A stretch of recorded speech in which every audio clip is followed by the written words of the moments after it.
Hello and welcome to Issues and Insights. I'm Jarrett Cox and thank you so much for joining us. As the summer starts and it gets hot outside, you might need some safety tips. And we have two great people to talk about that. We have Joey Scott, the Emergency Management Director for Hardin County, and Mark Peterson, the EMS Director for Hardin County. Thank you for joining us. Well, thank you for having us. Thank you. So you're new to this job. Yes, I am. So are you new to the county? No, I'm born and raised in Hardin County, and I've been involved in emergency services in Hardin County for 28 years now. I've actually been a fire chief since 2007 for the Valley Creek Fire Department, which I still currently serving as a fire chief now. I've also retired firefighter from the City of Radcliffe Fire Department. So I've been around emergency services all my life. So no, I love Hardin County, and I love serving the people of Hardin County. It definitely sounds like you're a jack of all trades doing all that. Well, it's just, anywhere I can help out. And also I help the Crusade for Children of Hardin County. I'm the coordinator as well. So anything I can help out the citizens of Hardin County. And that is just such an amazing program. I'm so glad that you're here and doing that work. Now, I know you're not new to this job. No. I've been the director for Hardin County EMS this is ending my third year, starting my fourth year.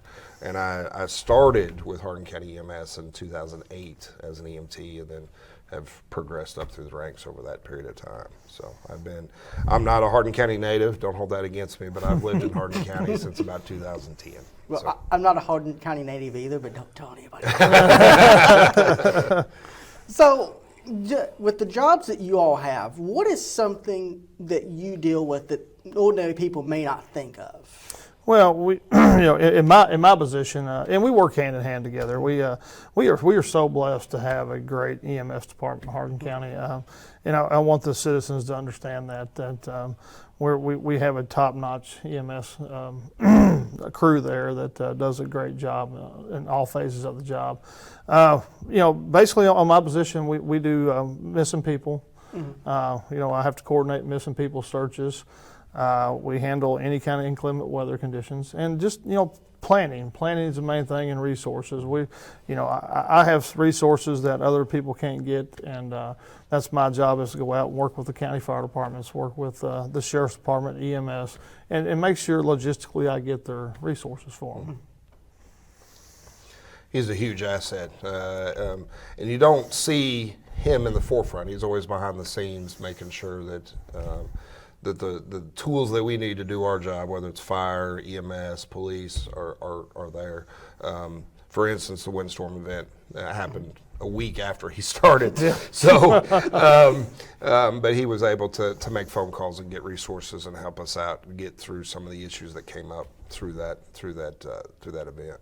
And having somebody so experienced to deal with inclement weather, I mean, people don't realize, it's a joke, especially where I'm from. They tell you, if you don't like the weather, wait an hour. Right. Yes. Yeah. And it's just, there's so much stuff that gets thrown at you just because of where Kentucky's located. Yeah. That's right. Yeah. And I mean, just like yesterday wasn't calling for rain. We had a pop-up thunderstorm come in.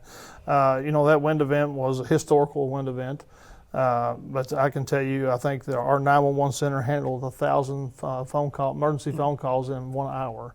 So, and just to see the teamwork of all our agencies coming together was amazing to me. We really got in their handle, and no one was missed. We made sure that we responded to each call that came in. So the service area for Hardin County, I know from working here a number of years, it is a very odd county in such, you've got E-Town, which is this big urban center, and then you got places like White Mills that you could get lost on if you take the wrong turn. Mm-hmm. So what is the service area for you? Well, we're kind of spread out uniquely throughout the county, so I'd like to kind of talk about where we're at in the county so everybody knows. We run 4 stations throughout the county.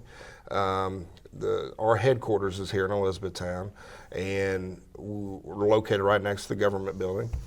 We run 3 ambulances out of it, 24 hours a day, 7 days a week, 365. We also have a supervisor that also has the ability to respond with those ambulances as an asset, or they can make a run on their own and start patient care before the ambulance maybe gets to them.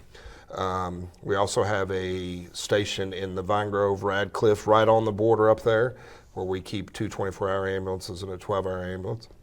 and that covers basically everything north of Highway 220. So they take care of Rineyville, they take care of West Point, Vine Grove. We finger into Meade County in some different areas, and so they're growing as well, and not just E-Town, but Vine Grove and Radcliffe is growing. We have a station we have a truck station at the Hardin County Detention Center there with Big Josh, and they kind of cover the southern part of the city down into Glendale, and then we have a station in Sonora that has one ambulance as well that's manned 24/7 that handles Sonora, Upton, Glendale, I-65. They also have some real estate that they cover in LaRue County as well, because it's just quicker for us to get into LaRue County than it would be for LaRue County to come over. Absolutely. So we're everywhere. That's not to say that we're always the quickest, because there are some places in the county that are difficult to get to, like you mentioned. So, but that's stuff that we're working on, kind of analyzing, seeing if there's more places in the county that we need to be, so that we can have better access to everybody. So. A month or two ago, I had Tommy Crane in here, and I'm from Cub Run, which is a rural part of Hart County. Very familiar. So, yes, so we have a volunteer fire department. So, if there's any kind of situation in the county, one of our volunteer firefighters will get there before EMS can. So, how important is that aspect of the job, just the coordination among all these different departments? Well, we have we have mutual aid policies in place in Hardin County, and we worked hand in hand with the volunteer fire departments and paid fire departments here in Hardin County. Volunteers, fire departments I've been a part of 28 years in this county, and I can tell you they're so vital to us on a cardiac arrest call. If they can get there quick, because they can start patient care within matters of minutes, and in this business, minutes matter. Yes. So we, like I said, the working relationship between EMS and fire is great. So we're really proud of our volunteer fire departments.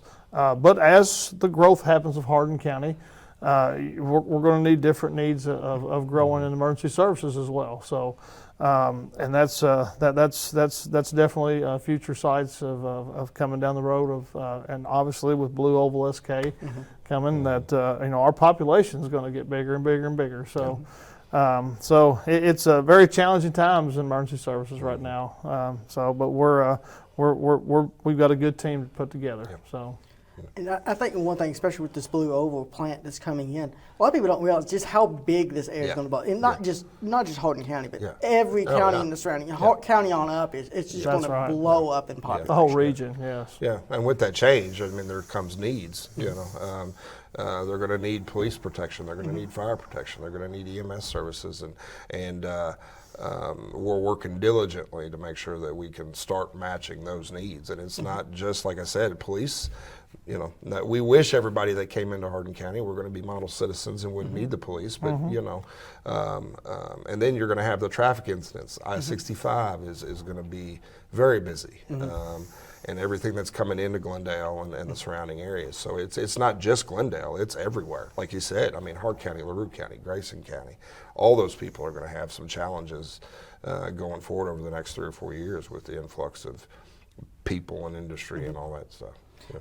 And of course, one thing that I know, and it's something that I would assume most people know, but when you see an EMS vehicle, you got to pull over. Yes, absolutely. And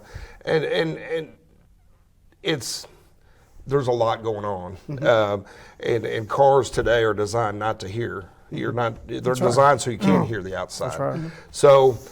So if you see us coming down the road, lights and sirens, just to the right, preferably, and sometimes, but do it safely. Right. Don't put yourself in a position where you're going to cause an accident or be in an accident to get out of our way.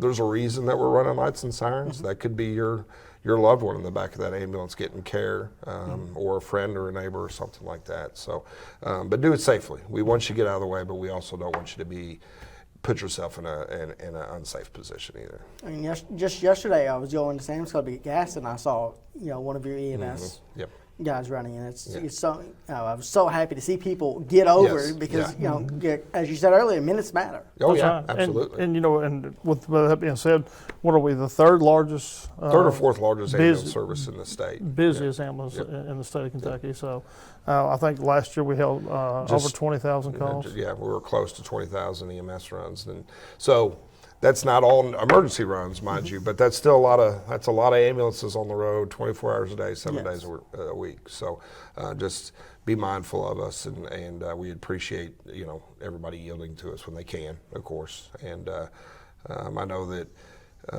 there's probably it's another ambulance, but it's unfortunately we've got a job to do, and it may be you or Joey or anybody out there that we're going to be making our next run on. So we appreciate it.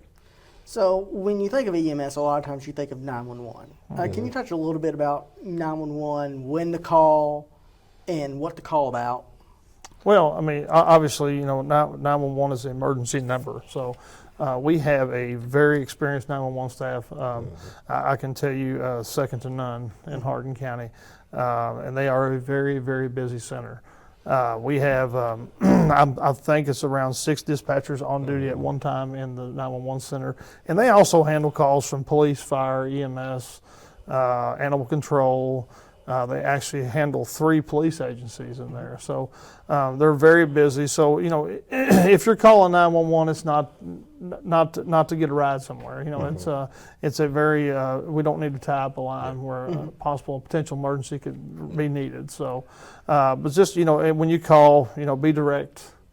They don't need a real long story. They need to know what's going on and be direct in what their emergency is. And I promise you, our 911 center will get the help en route very, very fast. Yeah. So. And be patient with them. They're going to ask questions. Yes. And while that conversation is going on, a resource is coming to you already. Yep. But they're just gathering more information to make sure that whatever asset that is better prepared. Yeah. One thing that I'm always mindful for, because I take a lot of back roads to get to work every day. If you're on a road and you may not know exactly what that road is, what are some of the things that you would want somebody to be able to tell you? That way they can locate you. Well, the great thing about our 911 system is we're E911, we're enhanced 911. So pretty much where you call from, we're going to be able to pinpoint you and see you on a map to respond to your location. So, but even though mile markers is a big thing, it's really big because a lot of times these signals bounce off different towers. Sometimes it might bounce to another county, and that county has to contact our 911 to send the call over to us. So mile markers is very important, especially on interstates, and we have so many interstates comes through our area, being that we're kind of the hub of Kentucky. So, but that's a big thing because you can be surprised with all the construction going on right now as how we're going to respond to that incident, because it might mean that we have to go down and get off another exit to make back to the emergency scene. So mile markers are very important. Mailboxes. Look for a number on a mailbox. If landmarks, I'm next to a big grain bin or a purple house or whatever, that kind of stuff, then and they can start to kind of narrow you down if they can't get ping your phone and get your exact location. Yeah. So things are getting hotter, and it's starting to get close to the 4th of July and the holidays and the parades. What are some tips for people to stay safe this summer? I mean, obviously you've got pool safety. That's a big one. I think that everybody, especially after the COVID, has got a pool at home. So, but pool safety definitely. Never swim alone. Never swim alone. In a big one, I'll try to always stress is learn CPR. If you don't know CPR, you need to. There's so many different avenues out there to learn CPR. And calling Hardin County EMS, we also offer CPR classes there. If you can call and get one scheduled to come in and take a CPR class, that split second can mean life or death. So, like I said, never swim alone. Never swim when you've been intoxicated. That's a big one. I think and the main thing is just letting somebody know that you're in a pool and making sure that you have gates up to keep the little ones out around the pool. So, fireworks safety that keeps us busy. Just make sure you know what you're doing, and if you're not experienced with using fireworks, do some training, do some research on what the best way to handle those fireworks are. Make sure that you've got plenty of space to do that it's not too dry, that we're not starting fires and keeping the fire department busy and everybody else. and just be careful. That's another thing. Don't do it while you're intoxicated or under the influence, because that hazes your judgment. And buy reputable fireworks. Don't try and make them yourself. Don't try and modify them in any way, just to avoid any accidents with them for sure. And of course, you want to make sure they're on a flat surface. Oh yeah, Yes. flat surface, Yes. and you don't want to be shooting them into a house or anything like that. So Yeah, and if they're not on a flat surface, they could shoot towards a Right, house, which is absolutely. an experience I had as a kid. Yes. I didn't want to shoot towards me Yeah. because they didn't put it on level ground. It tipped over. And right, yeah. I think it doesn't really matter on fireworks if what laws and regulations in place, because you always see people's going to get access to fireworks. Yes. So be mindful, be careful with them. I mean, they, I think over statistics over time, they start around 18,000 home structure fires in America each year during July 4th. So that's an astronomical figure. So a lot of that can be prevented by just using good judgment. So. Yeah.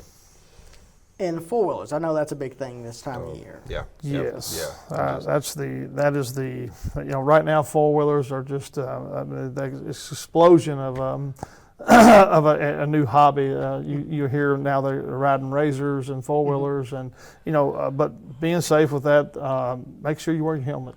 Make sure you wear a helmet. Yeah. That's so important to protect that head. So we've got a lot of four-wheeler paths and trails opening up now, and it just seems like it's a growing industry. So being safe, making sure you wear a seatbelt on them. Some of the four-wheelers don't have seatbelts, but your razor stuff do. So that's going to help in the place of a rollover. So.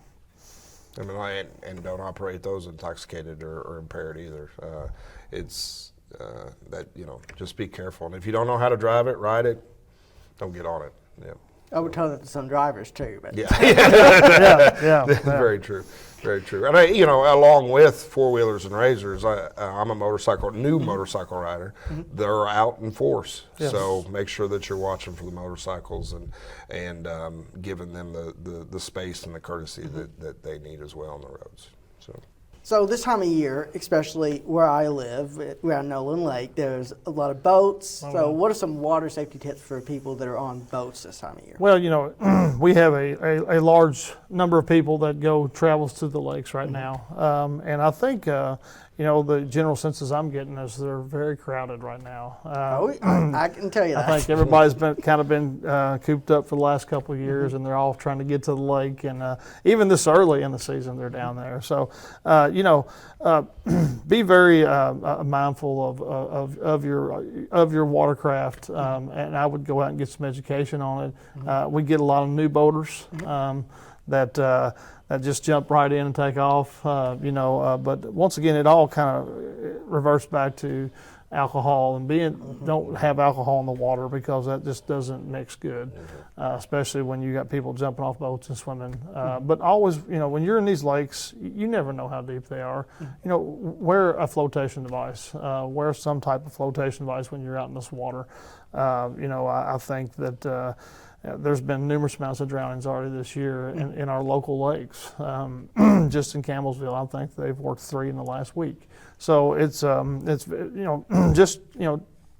always act on the mind of safety when you're around the water, because once again, don't ever go alone. That's a big thing. Make sure somebody's there with you at all times when you're out swimming in these lakes. Mark? Yeah, there's actually a motor safety course that you can take. Stay sober, and a flotation device. CPR is another good thing to know. You may be somebody on your boat or another boat that may need those if God forbid they have a diving accident or something like that while they're out there. And one thing you may not think of is the Heimlich maneuver. If you're on the boat and you're eating lunch and you start to choke, I mean, it's going to be hard to get EMS there. Right.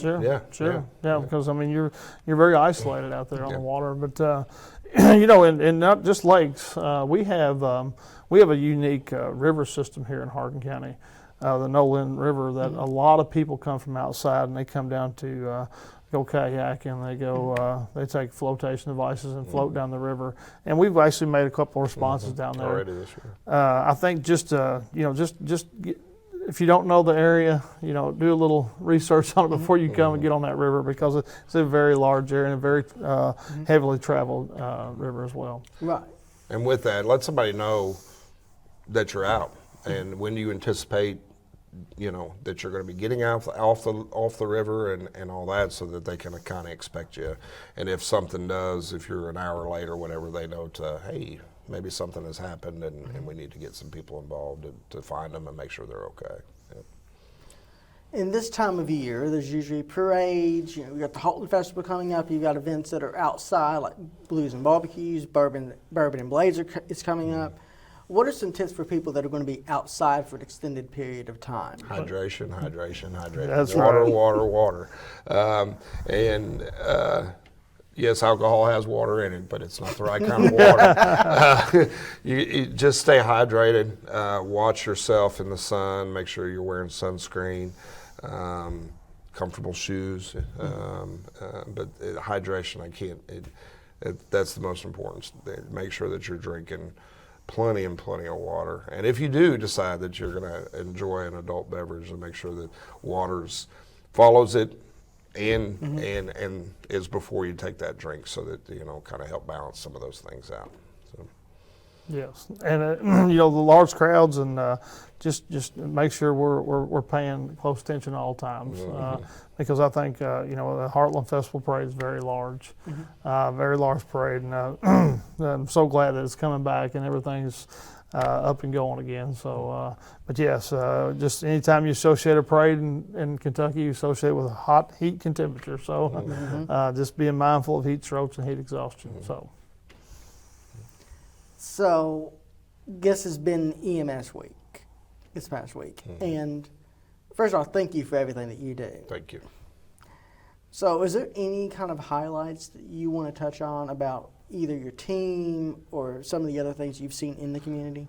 I'd love to brag. I brag on them all the time, but we did something kind of different this year. We did an open house at our main station, and that was an opportunity to bring the public in to get a better idea of what we do on a daily basis. And it was very well received. I anticipate we saw anywhere from 400 to 500 people throughout the course of the day. We had food trucks, bouncy houses. We had other vendors. The hospital helped with different things, and so it was a good chance to see us in a light that we're regular people too, and they could see our stations and our ambulances and some of the equipment that we use and some of the equipment that Joe has to do his job, and it's nice to meet us when you don't need us, if that makes sense. Yes, absolutely. So we had a great turnout, had a lot of fun. We had good response from county government. They came over. There was, some people in county government even went down some of the big bouncy house slides and stuff like that. So we had a lot of fun.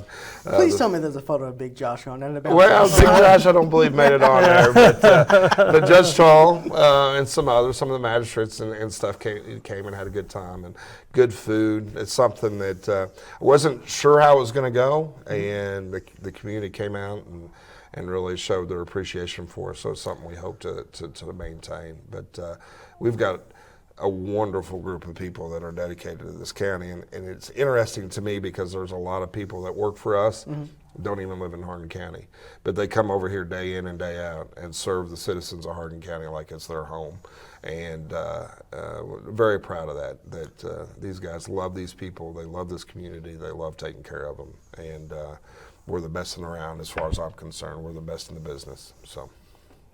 Definitely, I think that a lot of times this is a great event, and we have a paramedic that his name is Jessie Fentress, and she is amazing. She is our public relations person for EMS, and she has pretty much spearheaded all this and done a great job because they don't get the appreciation on, like he said, when we're called, it's usually for your worst moment of your life, and for the public to come and kind of get to relate to see where we live at. I mean, understand our EMS works 24/48, and it means they stay all night at the station. Some nights they don't go; they go without sleep. A lot of nights they do.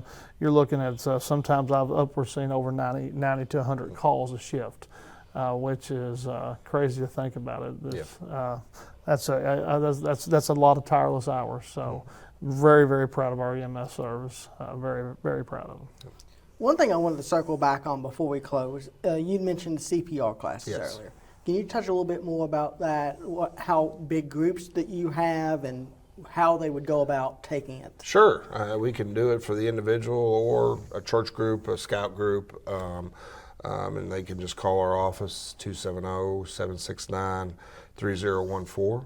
And just ask for just state that you're interested in a CPR course, and we can work that out with you. Maybe 4 to 6 hours of time that would it take, but it's the benefit of that is just it's hands down very important. If I had my doing, everybody would be CPR certified, because you just never know. And kind of to piggyback on that, we were. Hardin County government sponsors an actual phone app that's called PulsePoint. And the cool thing about PulsePoint is that you can download it, it's free. And if you are CPR certified or just kind of want to know what's going on in the community, it'll alert you when somebody needs CPR. And that way, if you're close, you can go to that and start giving aid. You have the opportunity to plug in, when you want to be notified about disasters or, bad weather, fires, car accidents, whatever. It's, like I said, again, it's free. And I know some people are like, well, I saw a bunch of fire trucks going down Dixie today. I wonder where they're going. This app will tell you where they're going and what they're doing. Another app to kind of plug is county government also has the RAVE app, which can be downloaded from our homepage at hcky.org. And that also will alert you for inclement weather, impending weather, stuff like that. So both good apps to app, both free. Get those, and it'll help you stay tuned and plugged into what's going on in the county. And you can potentially save someone's life. Absolutely. Because minutes matter. Absolutely. Joey, Mark, thank you so much for being here. Well, we thank you for having us. Yes, sir. Thank you. And, it's what you do is so important, and I'm happy to have the opportunity to let you tell everyone about some of the great work that you're doing and how they can help. Yes, sir. Thank you very much for having us. And thank you so much for watching. For HCEC-TV, I'm Jarrett Cox. This is Issues and Insights, and I'll catch you down the road.